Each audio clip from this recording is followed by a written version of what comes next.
Welcome, everybody. Thank you so much for joining us on episode 2 of Reclaiming Your Health. I am Heather Halliday, certified nutritional therapist with Essential Wellness Northwest, and of course, mom to Keely. And I am located in Redmond, Washington, just east of Seattle.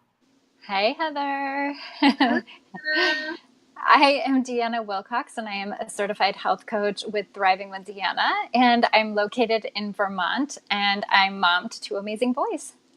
Yay! Be sure to give us some likes, shares, and hearts tonight. We're really determined to get this information out, and so by doing that, you'll help us to spread the word. Absolutely. So welcome to week 2, everybody. We have a special treat for you in the coming week, so do be sure and tune in like Deanna mentioned. We're going to be sharing with you some great information about CIRS, which is also known as chronic inflammatory response syndrome. It's a biotoxin illness that could quite possibly help you and your family reclaim your health. In this Facebook Live series, our goal is to not only share with you what could be making you sick, but we're also going to share with you some solutions, strategies, so that you too can reclaim your health. The purpose of this live series is to open your eyes to hidden possibilities of underlying health concerns that could be affecting you and your family's health. Yes, Heather and I want to help you and your family find true healing from the inside out. So we're going to be exploring many ways to find health, and perhaps some of you will gain a new perspective on what truly being healthy looks like. We want to remind you, though, that we are not doctors, nor are we here to diagnose, but we want to empower you with information and to suggest that you seek medical advice if something we say tonight resonates with you. Absolutely. And if you stay with us throughout the broadcast, each of us will be giving you a special gift. We'll be telling you more about it towards the end of the Facebook Live, so be sure and stay tuned. But this gift that we're giving to you can quite possibly help you in your journey to reclaiming your life. We'll also be putting links in the comment section below once we finish up.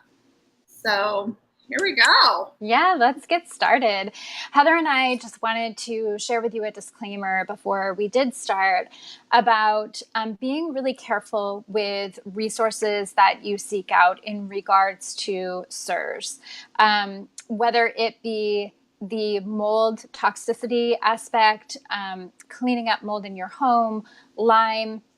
There's a lot of information out there, and some of it is excellent, and others are not so great. They may do more harm than good. And again, we're not saying this to scare you, but you will find outdated information out there about using bleach to clean up mold. And I would highly suggest that you don't take that advice from anybody. There's other information out there like that is just neither accurate nor very safe or effective. And so we just want to caution you as you look into resources for this on your own, that you be wary of information that is out there. Also, just to put another warning on this, that government pages sometimes, which we want to feel like we can really trust, may not have the most accurate information either. And so, again, just a disclaimer, we're going to share with you a bunch of resources tonight that are good resources. And, when you hear what we have to say tonight, and when you look at those resources, you'll know better how to vet out, good information from the more poor information. Well, and it mostly comes down to, Deanna, is that this whole idea of CIRS or biotoxin illness is relatively new in people's radars. There's a lot of the medical community that's never even heard of it before. People are still, and even people immersed in this toxic mold world, we're still learning a lot about toxic mold.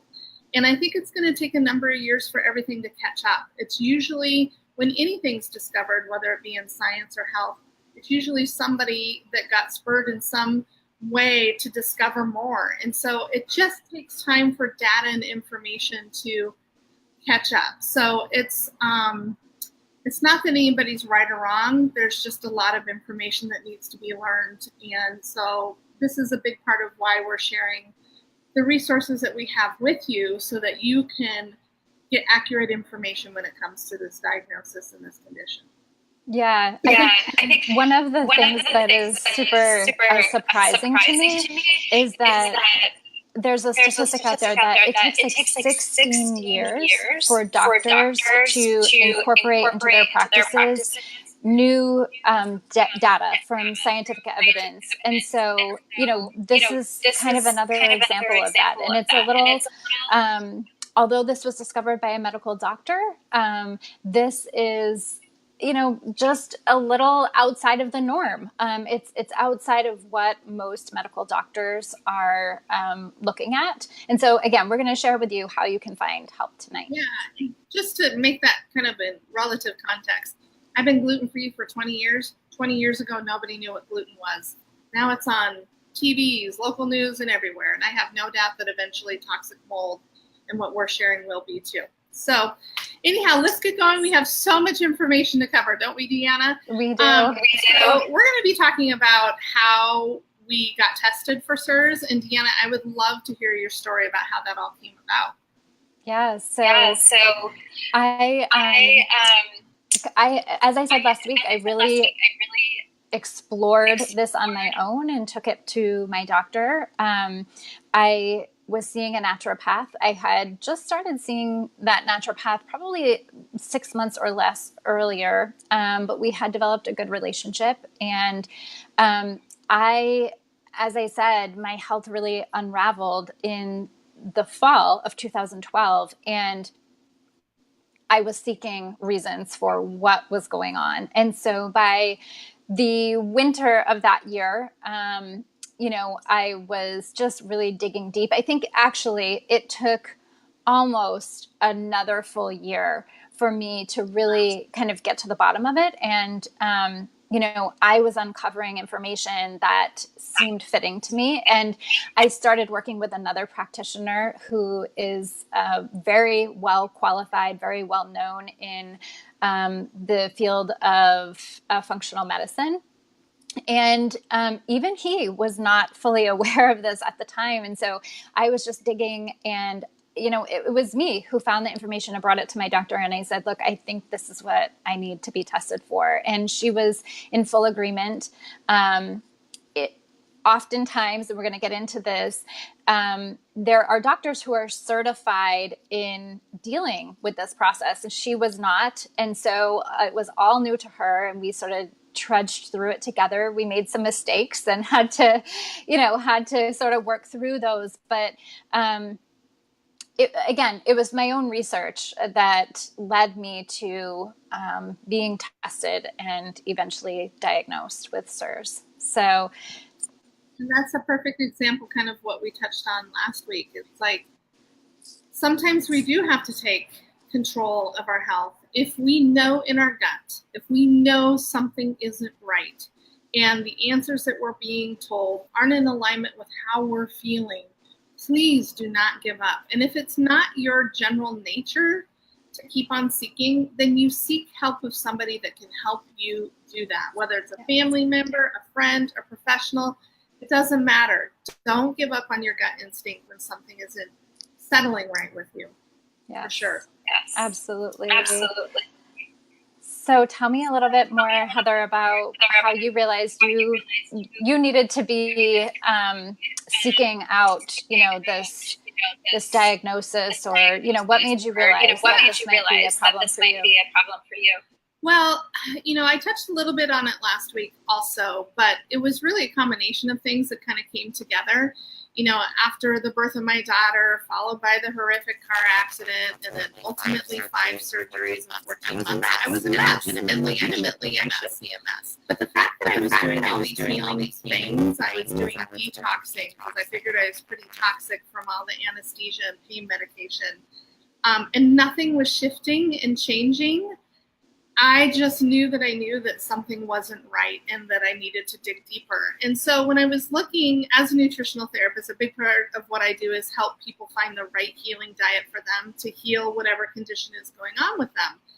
Well, if I looked at the conditions that were going on with me, the healing diets that I was doing weren't doing anything other than making me sick. So keto had kind of come into the radar, and there's probably a lot of people that are familiar with the ketogenic diet now. But when I started looking into it, it was, either you knew about it or you didn't. Even within my NTP community, it wasn't well known.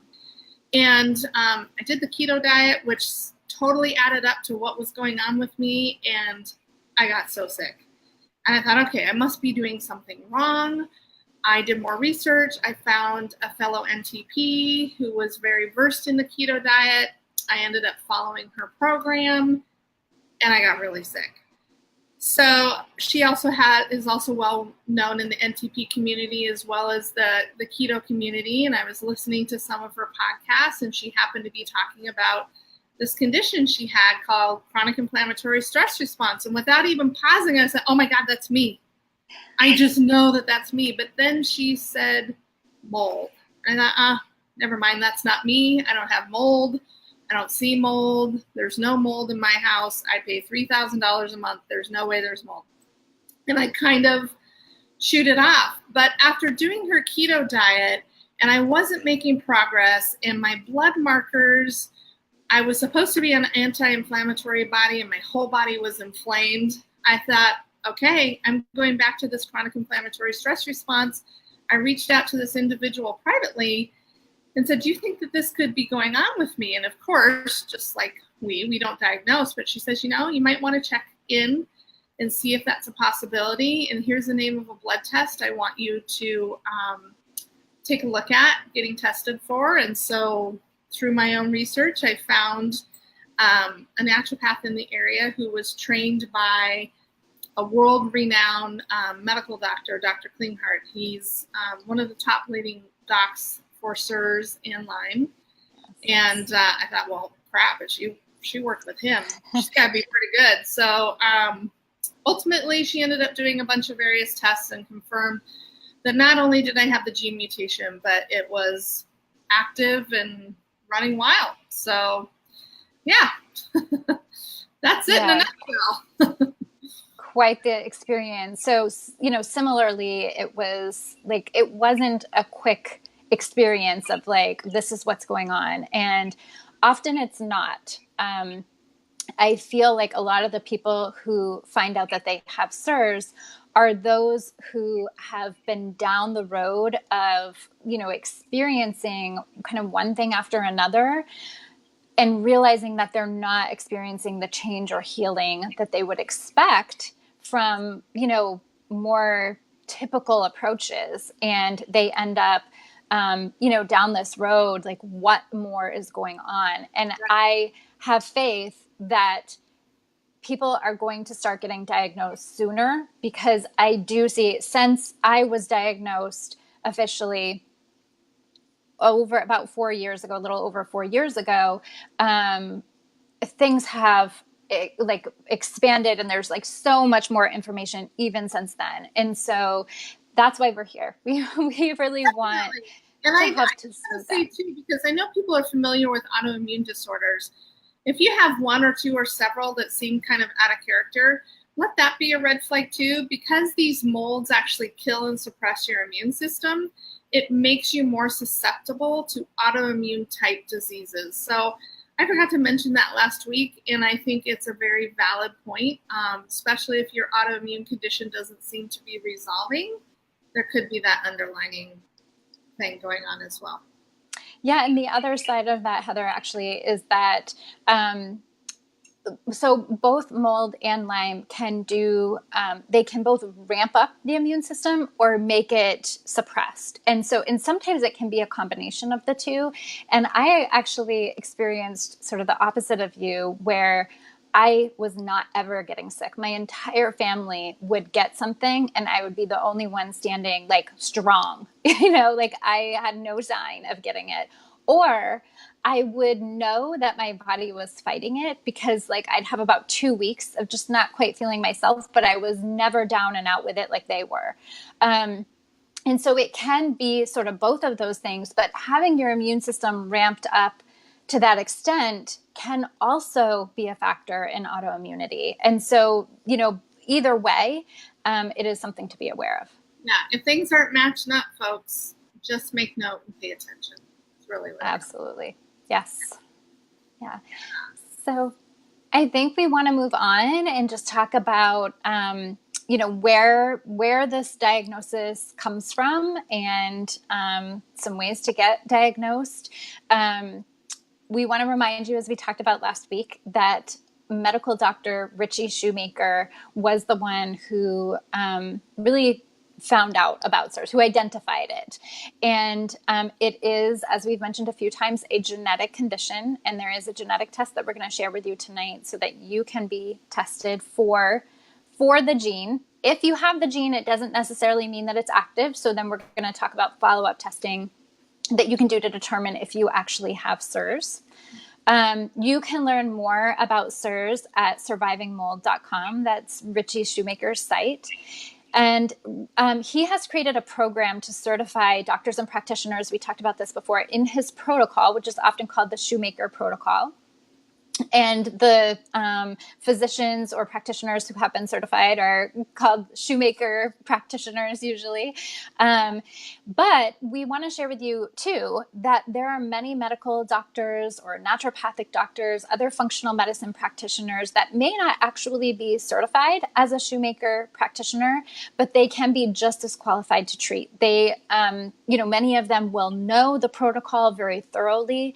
And sometimes these practitioners will even have additional certifications that, just awareness of other things that they may be wanting to help you with as well. And actually, I would suggest that whomever you see, whether they be a Shoemaker certified practitioner or not, that they do take a really broad approach with you, because that holistic approach is for sure necessary with CIRS. Absolutely. It's such a complicated thing. And, I know a lot of people have pause when it comes to working with natural medicine versus Western medicine, but because we are dealing with a condition that is less known, you're going to probably get your best help in working with a naturopathic doctor, because their spectrum of how they look at things is so completely different than a doctor. I often tell my clients, it's not that anything is right or wrong. They just all learn from a different book. A medical doctor goes to school. They have a certain text that they learn from. They learn to diagnose as a result of that education, and they treat based on that education. A naturopath, the same thing. Their book just looks different. So their spectrum of knowledge and how to treat is very different. Same thing with a chiropractor, massage therapist, physical therapist.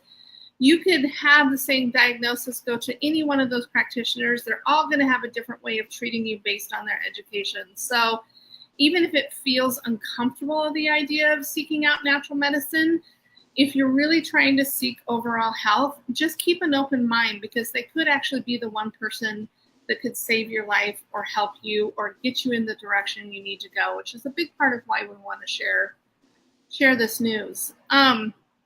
So Deanna, why don't you tell us a little bit about how this damage comes to, or how would people be exposed to toxic mold in the first place? Yeah, so actually over 50% of buildings in the US are considered water damaged. And they actually think that estimate is really too low. So over 50%. I think that statistic appalled me when I learned of it. Now it's just I've been hearing that for so many years that it's not surprising. And now that I'm more aware, I walk into buildings and I'm looking for water damage. So it doesn't surprise me anymore, but I want that, to be aware of that.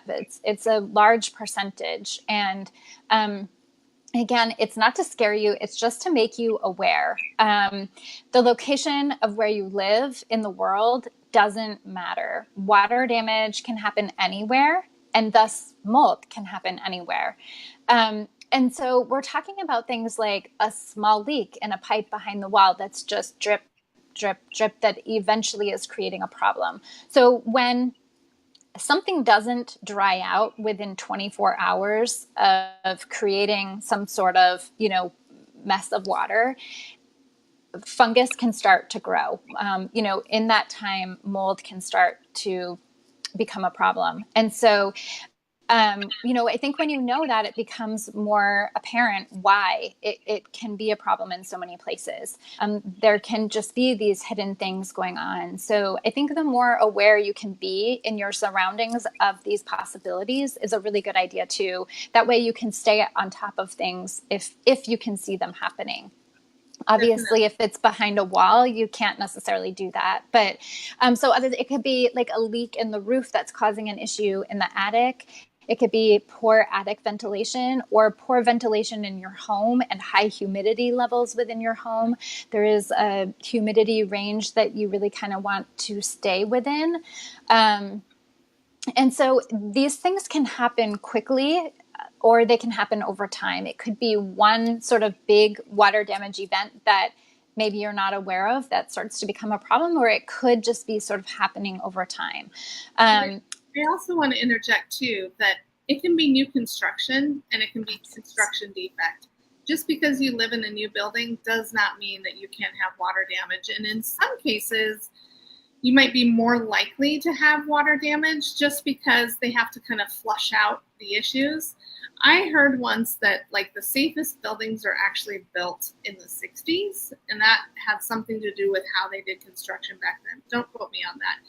So that is true, that the older buildings, and part of that is because, so the risk with an older building is obviously there's been a lot more time for water damage to be happening, right? That somebody didn't know about and maybe they didn't remediate correctly. So, you have to be concerned with that. But some of the materials being used back then were sometimes safer. But then the other part of that is the homes or buildings were not built so tightly as they are now. And so the ventilation issues were less of a problem. And so you're accurate in saying that. Well, in my particular case, it was the attic, and it was poor construction of the attic and ventilation of the attic space. So the mold wasn't in my home. We did later find a leak around the master bedroom toilet and a couple other places, but a majority of the issue actually came from the attic. So it doesn't even necessarily have to be within your home. There's ways for air drafts to happen that bring that air and mold byproducts into your home. So it's a pretty broad spectrum of reality. And just because I and many people listening today are from the Northwest, it does not make you more prone because you live in the Northwest and it rains all the time. It's water damage and poor construction, bottom line. Yeah. And I think we have gone through a period of time where we were like really focusing on energy efficiency, really tightening up homes. And unfortunately, we weren't matching that with proper ventilation. And so I think there's a time period here where we've actually made things worse. And I think we're building a new home now, and we're finding that we already knew what we were going to be doing for ventilation, right? Like we have done a lot of research on this now, but we're finding that some of the standards have changed. And so that's a good thing. They're changing for the better. So again, like this is going to come around. This information is going to, be more prevalent and hopefully create safer conditions. But there was something I wanted to say that you said, and I'm not thinking of it, so I'll come back to it if I do. But we want to remind you, too, that it doesn't have to be just in your home that you're getting exposed. It could be any other place that you're spending a significant amount of time on a regular basis. So that could be your job, school, church, gym, or your car even.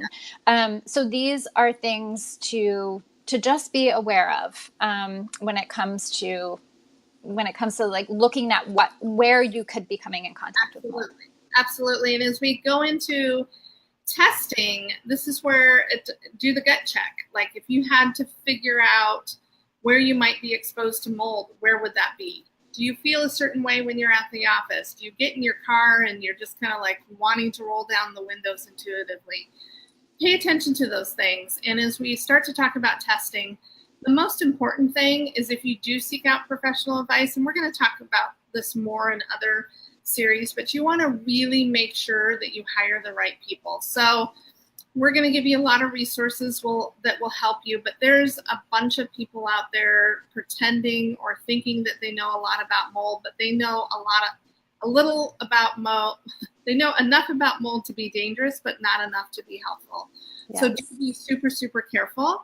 And I know I would be happy to recommend who I used, and I'm sure Deanna has some people on the East Coast that she could also recommend. So in the process of testing my home, this is what I went to. I felt like I didn't have a lot of time on my hands, so I went straight to a professional that was recommended to me from my naturopath. And we did a test called the EMMA. It's the Environmental Mycotoxin Panel. And that includes subtle spores as well as mycotoxin testing. And just to kind of bring those two pieces together, those are both byproducts of mold. So you have mold, and then I like to call it kind of like mold poop because we could all know what poop is. So it's what mold leaves behind. So they're not only looking for live active spores, but they're also looking for the byproduct of mold. So a part of the EMMA is a subtle spore test, which is a DNA analysis of types of molds that you may have in the space that you're testing. So there's lots of different kinds of toxic molds, and this is that subtle spores to try and figure that out. Mycotoxin quad panel, the mycotoxins are the byproducts of the mold that are oftentimes the reason folks get so sick. So again, it's not necessarily the mold that's making you sick. It could be the byproduct of the mold that's making you sick. The other thing that I had done is what's called a spore trap air sampling. So they come in with a piece of machinery, and they're basically sucking in air into this little vial, and then they have that vial tested to see if there's any live active mold. All these pieces together are a part of kind of creating a picture of what could be going on. So in my particular case, when we did the EMMA test, we absolutely came back with spores of mold at an alarming rate that would be alarming for anybody, whether you had CIRS or not. And the mycotoxin test came back negative, but mycotoxins are a little tricky, and we'll go into this more in other episodes, but they kind of hide here, there, and everywhere. And the spore trap sample actually was an indication that we also had live active mold in our attic space. The thing about spore trap air sampling, which anybody that tests for mold, even if don't know much about CIRS or this level of testing, they can do a spore trap air sampling. The problem is that if the mold is not live and active at that moment, they're not going to be able to get a sampling of it. So it's another testing tool, but it's not 100% proficient. Yeah. Yeah, and why don't you tell us a little bit about the ERMI, which is another test? I will. I want to quickly just go back and reiterate what you just said about making sure that you're using a variety of methods of testing, because air sampling on its own is not going to give you the full picture. Before we knew much about CIRS, and we had discovered some mold in our attic that we wanted to take care of. And we had remediation specialists, a few people come in and tell us, oh, the mold you have in your attic is totally normal. Everybody has that. And they didn't even want us to do anything about it. And we were like, no, we don't want mold in our attic. And this was before we even knew about CIRS. And so we had it remediated anyway, but they came in and did, air sampling ahead of time and air sampling after. And none of it was really indicative of what was going on. And so they can be very helpful with a bigger picture. You're totally right that sometimes they're going to pick up on things and other times they're not. And so it just can't be the whole picture. Now, we're going to talk more about some of the tests that we had done to our bodies that kind of bring in the whole focus of it. But Deanna knows more about the ERMI because I did the EMMA. Yes. So the ERMI is the Environmental Relative Moldiness Index, and it's a DNA-based test that's used to identify specific mold species within a building. And it's there's a couple of ways to do it. Often what you do is you use a cloth and you go around and collect dust that has been collecting in your home. So we're going to share about this in a future episode. You actually want to keep dust down in your home usually to keep mold spores out, whether they're coming from something within your home or just kind of entering your home from the outside. But in this case, you actually want to use old dust. So that has been collecting for at least a couple of weeks. And sometimes it's even recommended that you go into spaces that get dusted less regularly, like the tops of cabinets or something like that. And so that is the ERMI. It comes back with a report on a number of molds that could potentially be in your home.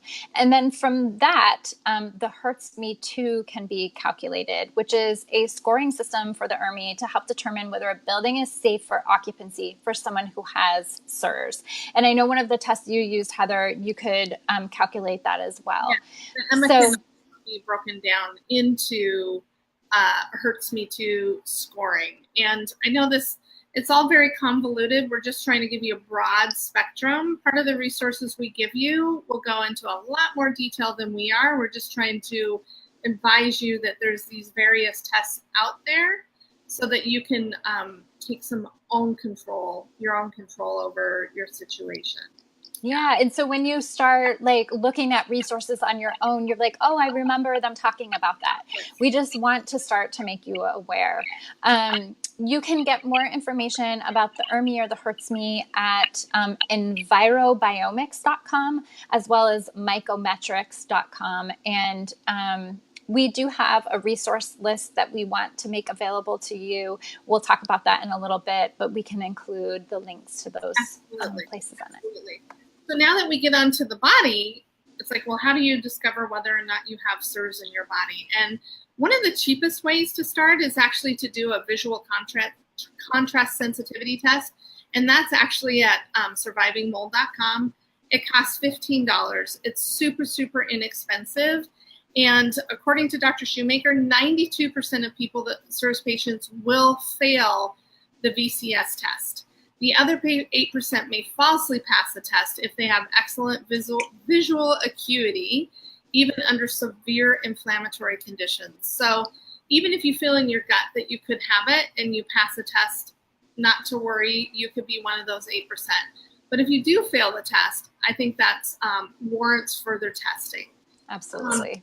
The other test is real-time labs urine test. You're probably going to have to see a doctor to be able to do this, but this determines if there is mold or mycotoxins in your system or in your body. And for me, it ended up kind of completing the whole test. So when we were talking about me doing the EMA, it didn't show positive for mycotoxins, but generally where there's mold, there will be mycotoxins because, again, mycotoxins are mold byproducts or mold poop, right? But because they kind of live all over the place, if you weren't able to pick them up in your sampling, you might not test accurately for mycotoxins. So when I did the urine test, the mycotoxins that came positive in my body were in perfect alignment with what we found in my home. So that created a full picture of knowing where the source of the mold was, where it was coming from, and that it was indeed in my body. So it kind of created that full picture there and brought everything into alignment. So Deanna's going to talk a little bit more about the blood tests that are done by doctor. There are a lot of tests, and we're going to try and keep it on a super simple level. But I think it's important to know, again, this is all about ringing bells or like, oh, that sounded familiar. Okay, so go ahead, Deanna. Tell us about these blood tests. Yes. So we talked last week and we talked earlier about the genetic test. So it's the HLA-DR genetic testing. It stands for human leukocyte antigen testing. And we mentioned last week, 1 in 4 people will have this gene and have a susceptibility to mold toxicity. About 21% will be Lyme susceptible. So what we want you to be aware of, though, is that if you do test positive for having the gene, it still does not necessarily mean that you have CIRS, because you can have the gene and not have it be turned on. So I would guess that there was a period in my life where my gene was not necessarily turned on. I think my gene probably turned on quite a while before I knew it, but I would believe that there was an early part of my life where my gene was not active despite having it. So you really have to have the gene turned on. And as we talked about last week, it can really be turned on by like a number of stressful events piled on top of each other, like was the case for both Heather and I. Or it could be just like one exceptionally stressful event or one pretty exceptional health related event. Different things can turn it on, but that's something to be aware of. Many of the biotoxin markers that we're going to talk about measure hormones or inflammatory markers, immune responses, and more.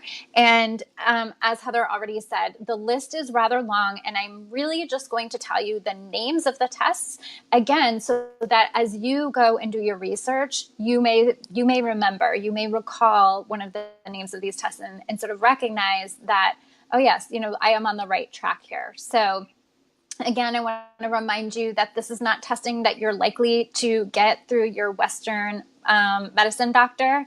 It's more likely that you're going to find help through somebody in the functional medicine or, naturopathic world.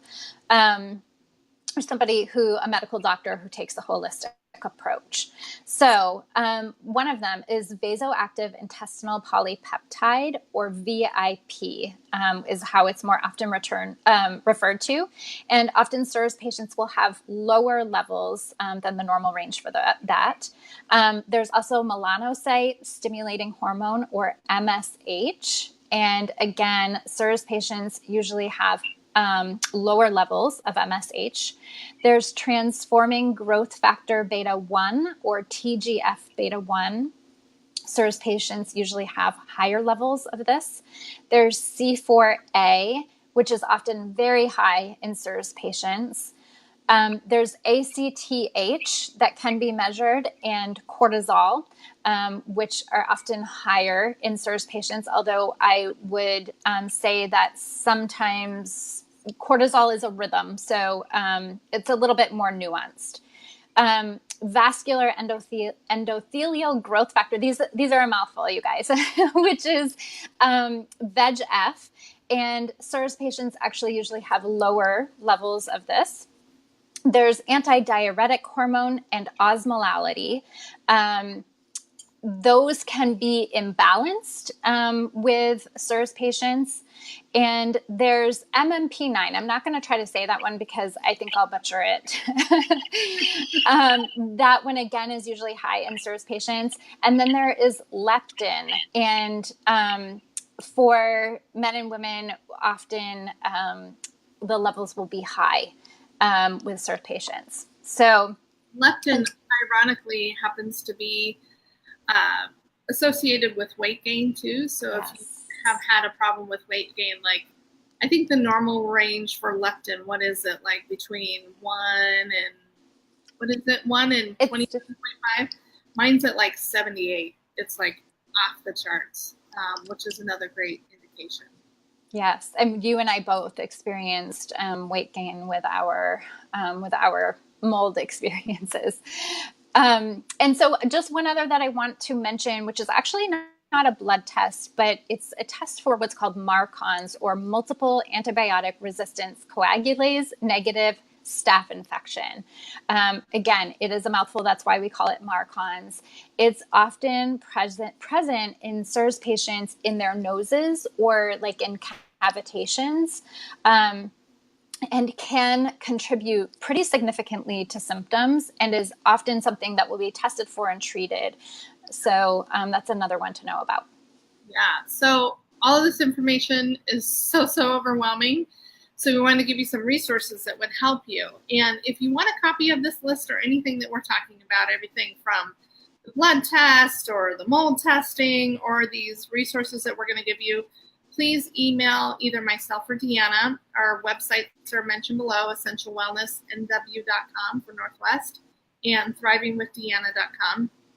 You can email us through, our websites, and we'd be happy to get you a copy of the list.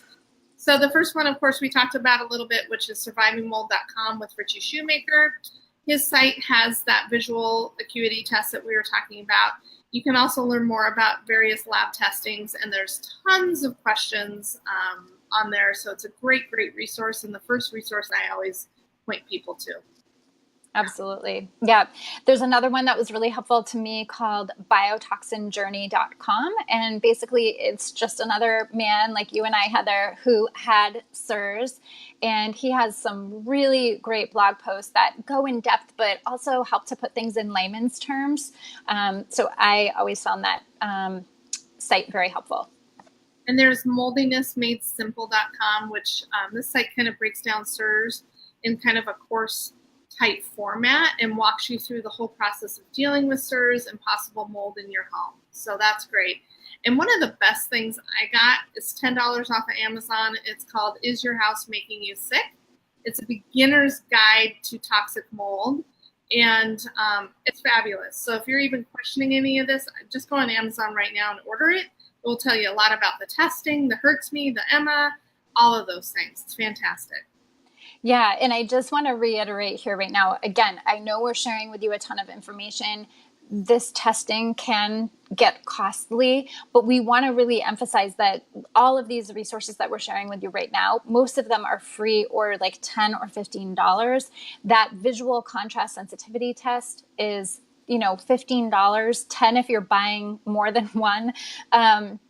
And so those are really great like screening tools or information that you can dig into upfront before you go investing a lot of time or, financial resources into this process. Absolutely. So the next resource that I wanted to share with you is JillCarnahan.com. Dr. Jill is a naturopathic doctor who had CIRS herself, and she's in Colorado, and they had flooding there several years ago, and she was affected by that, and a number of people in that area of Colorado were affected too, and so she found herself needing to treat a number of these patients. She is really well versed in the Shoemaker protocol, but practices very holistically as well. Right. And Chris Kresser, if you're at all into natural medicine, he's very well known. He and his daughter have CIRS and have been affected by mold, not only in their bodies, but in their home. His process of getting into a mold-free home is a mouthful for sure. He also has some podcasts on his website, which are great. And he has one specifically with Dr. Richie Shoemaker, which I think you would find super informative, and he's just a wealth of information in general. Yes, and he has one with an environmental specialist as well, the person who he worked with, who I have also spoken with, and I find him to be really helpful. So that was also a great episode that he did. Yes. Another resource is betterhealthguy.com. He is another layperson who had Lyme disease and CIRS. He was impacted, by mold as well, I should say. And he just became really well educated, like attending all the conferences that he could. And he is a wealth of information. His website is incredible, but my favorite part is his podcast. It's the Better Health Guy blogcast, I think is what it's called. And, they are all about Lyme and mold, just full of resources. So that's a really great one. And some of you may be familiar with Bulletproof or Bulletproof Coffee. So bulletproof.com, Dave Asprey. He also has CIRS, and he has a fantastic movie out right now, which is if you go to blog.bulletproof.com/moldy-movie, you should be able to find Moldy Movie, or maybe even just Google Moldy Movie and Bulletproof. You should be able to find it. It's a fantastic little documentary all about mold and mold exposure. So you'll find lots of resources on his website as well. Yeah, Such great resources, Heather. And in closing, you know, this took more time than we actually wanted, but we had so much that we wanted to share with you, and we didn't want to leave you hanging on some of these things. So we will be back again next week. But in closing, we really want to share with you again that message of hope. We know that all of this may sound so overwhelming, that you've heard about so many different things tonight, and but we want you to understand how to be able to move forward. We want you to understand that there is help available, that you're not alone, that there is healing on the other side of this, that you really can get better. And so we want to ask you to join us next week as we talk further about assessing sick buildings and how CIRS may affect your relationships, and how to share about this with others. Absolutely. And be sure to check out the links below of our websites. From me, from Essential Wellness NW for Northwest, you're going to get a free shopper's guide. It just helps you navigate the grocery store when you're trying to buy healthier, health-conscious foods. And Deanna has a wonderful free snack guide on her website, which is thrivingwithdeanna.com. And I want to thank everyone so much for joining us on episode 2 of Reclaiming Your Health. I am Heather Halliday with Essential Wellness Northwest, coming to you live from Redmond, Washington, where true healing is happening as we speak. Yes, and I am Deanna Wilcox of Thriving with Deanna, and I just want to share hope and vibrant health with all of you. I'm wishing you all the best. Many blessings. Absolutely. Take care. We look forward to seeing you all next week. Thank you so much for your support. Have a good night. Take care. Yes, good night. Good night.